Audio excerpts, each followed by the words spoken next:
Bienvenidos amigos nuevamente.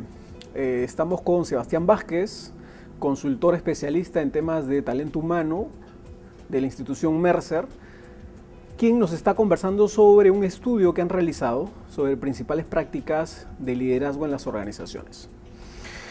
Sebastián, ¿cuáles son las principales oportunidades de mejora que han identificado en las estrategias de liderazgo en las organizaciones? Básicamente son tres cosas. En primer lugar, de cómo proyectan el futuro de las organizaciones, es decir, cómo planifican la sucesión del liderazgo.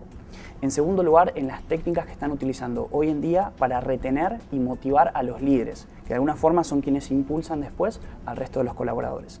Y en tercer lugar, yo te diría por las métricas que están utilizando, como hablábamos hace un ratito, para medir el retorno de la inversión de su estrategia de liderazgo. Yo te diría que hoy en día las organizaciones son principalmente muy efectivas en lo que se refiere a evaluación del liderazgo. Es decir, si los líderes están siendo efectivos o no.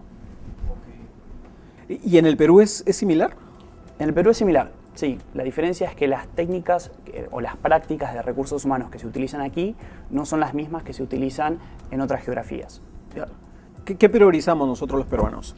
Lo que se ve usualmente es el ver el pasado y no tanto el futuro. Es decir, técnicas como pueden ser una evaluación de capacidades, una evaluación de competencias o lo que es un feedback 360 grados, que lo que suele evaluar es el desempeño pasado de la persona y no tanto la proyección a futuro de sus capacidades.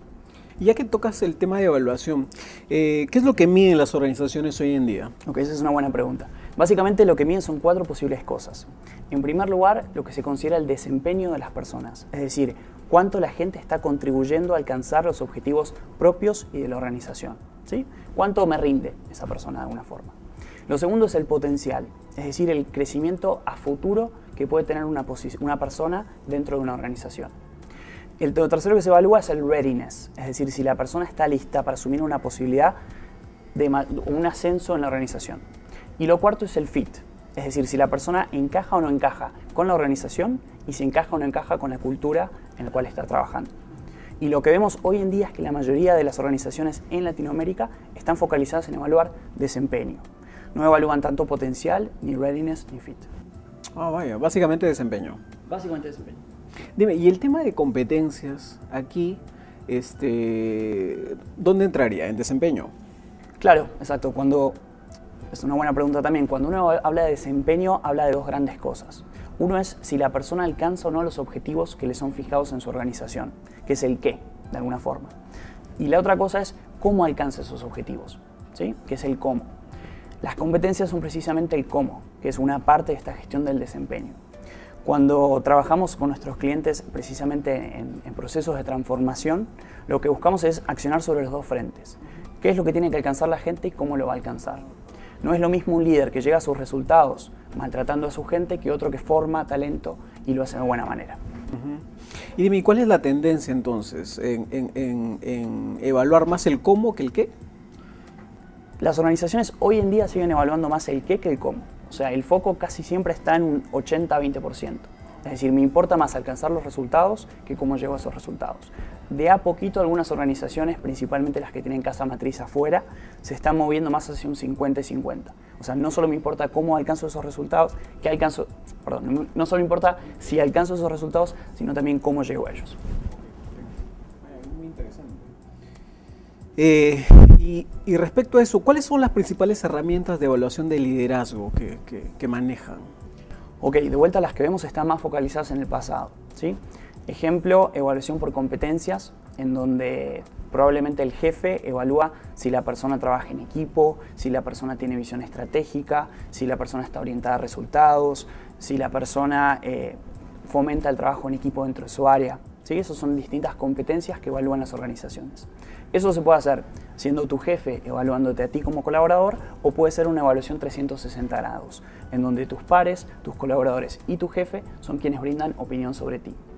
Lo cual es un poco más rico de alguna forma porque te da una visión un poco más integradora y holística de no solo la opinión de tu jefe, sino la opinión de todo tu entorno, ¿sí? Otras herramientas que se utilizan hoy en día son test psicométricos, por ejemplo, o test de personalidad, que están más focalizados a lo que es el potencial de la gente. Es decir, cuánto puede crecer esa posición o esa persona en la organización. Y según la experiencia de ustedes como Mercer, aquí en el Perú y de repente en Latinoamérica, ¿cuál es la mejor herramienta que podríamos aplicar? Y eso depende mucho de lo que estés buscando, ¿sí? Y hacia dónde apunte tu estrategia de liderazgo.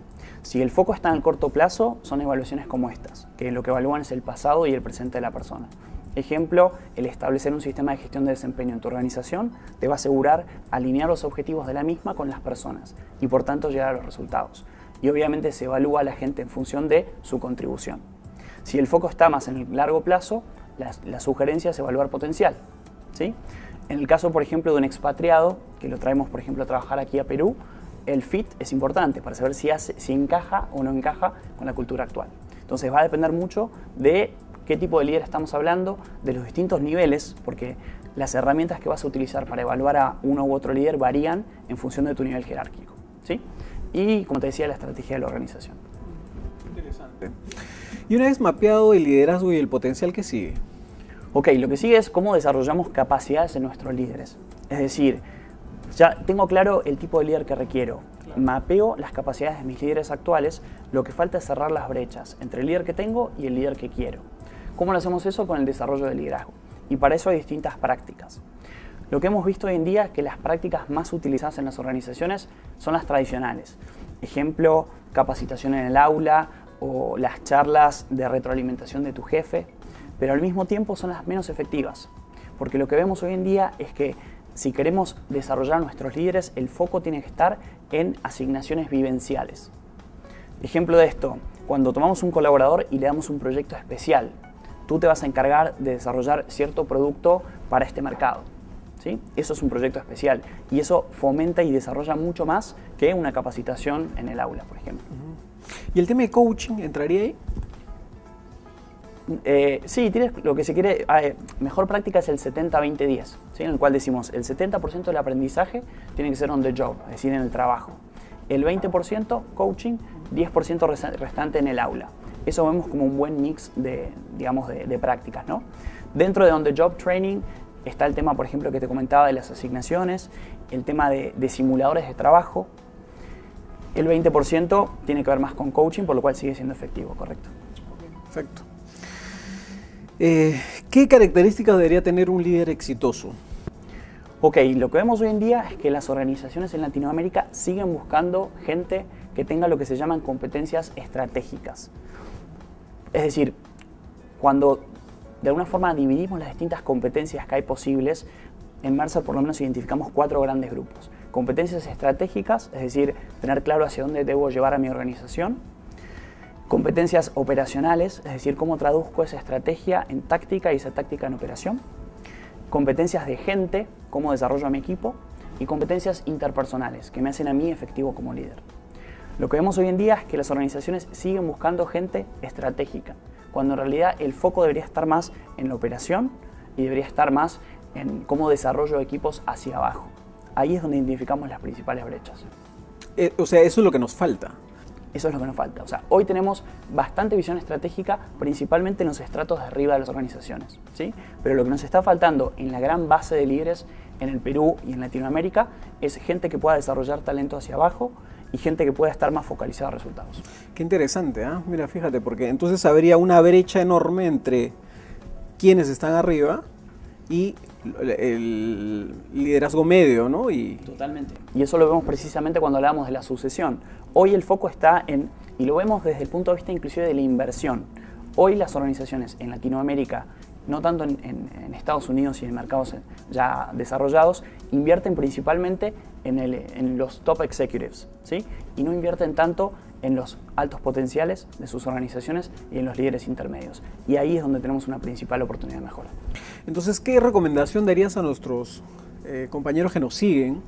¿Qué es lo que tendrían que hacer respecto a esto?